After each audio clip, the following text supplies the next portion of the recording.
13వ అధ్యాయం. ఇదిగో నా కన్ను ఇదంతయు చూచెను, నా చెవి దాని విని గ్రహించి ఉన్నది. మీకు తెలిసినది నాకును తెలిసే ఉన్నది. నేను మీకంటే తక్కువ జ్ఞానము గలవాడను కాను. నేను సర్వశక్తులకు దేవునితో మాటలాడగోరుచున్నాను, దేవునితోనే వాదింపగోరుచున్నాను. మీరైతే అబద్ధములు కల్పించువారు. మీరందరూ పనికిమాలిన వైద్యులు.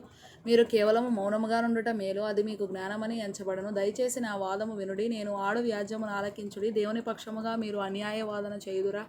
ఆయన పక్షముగా మీరు మోసములు పలుకుదురా? ఆయన ఎడల మీరు పక్షపాతము చూపుదురా? దేవుని పక్షమున మీరు వాదింతురా? ఆయన మిమ్మల్ని పరిశోధించుట మీకు క్షేమమా? లేక ఒకడు నరులను మోసము చేయనట్లు మీరు ఆయనను మోసము చేయుదురా? మీరు రహస్యముగా పక్షపాతము చూపిన ఎడల నిశ్చయముగా ఆయన మిమ్మల్ని గద్దించును. ఆయన ప్రభావం మిమ్మల్ని భయపెట్టదా?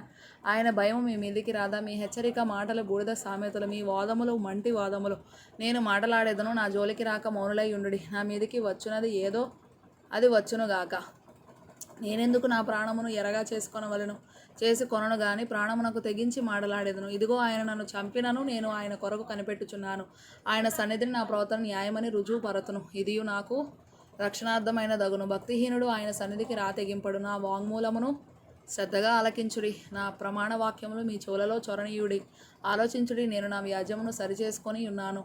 నేను నిర్దోషిగా కనబడుదునని నాకు తెలియను. నాతో వ్యాజ్యమాడ చూచువాడెవడు?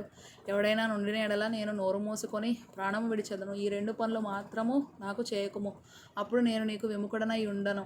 నీ చెయ్యి నా మీద నుండి తొలగింపుము, నీ భయము నన్ను బెదిరింపనీయకుము. అప్పుడు నీవు పిలిచిన ఎడల నేను నీకు ఉత్తరం ఇచ్చేదను, నేను పలికేదను, నీవు నాకు ఉత్తరమిమ్ము. నా దోషములెన్ని, నా పాపములెన్ని, నా అతిక్రమమును నా పాపమును నాకు తెలియజేయము. నీవేళ నీ ముఖమును మరుగు చేసుకొంటివి, నన్నేల నీకు పగవానిగా ఎంచుచున్నావు. ఇటు అటు కొట్టుకొని పోవచ్చున్న ఆకును నీవు వేధించదవా?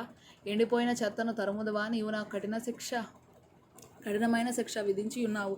నా బాల్యకాల పాపములను నాకు స్వాస్యముగా నీవు విధించి ఉన్నావు. బొండలలో నా కాళ్ళు బిగించి ఉన్నావు. నా ప్రవర్తన అంతయు నీవు కనిపెట్టుచున్నావు. నా అరికాళ్ళ చుట్టూ గిరిగీసి ఉన్నావు. మురిగి క్షీణించుచున్న వాని చుట్టూ, చెమట కొట్టిన వస్త్రం వంటి వాని చుట్టూ గిరిగీసి వారిని కనిపెట్టుచున్నావు.